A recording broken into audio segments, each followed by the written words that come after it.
فكرة ان احنا ندافع عن ولادنا من اجل المدافعة وخلاص، ان احنا دول ولادنا فلازم نحميهم فندافع عنهم حتى لو هم عملوا حاجة غلط.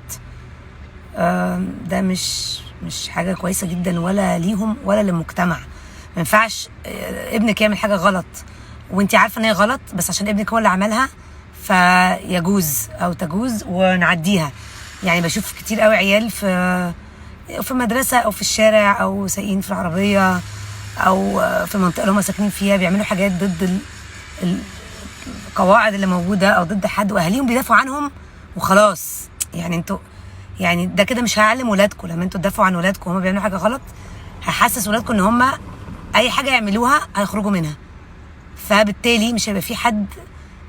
مفيش كبير، يعني مفيش كبير عادي. ممكن اعمل اي حاجه وبابايا هيطلعني منها، مامتي هتطلعني منها، مامتي هتجيلي المدرسه، بابايا هيكلم مش عارفه فلان الفلاني اللي هو يعرفه.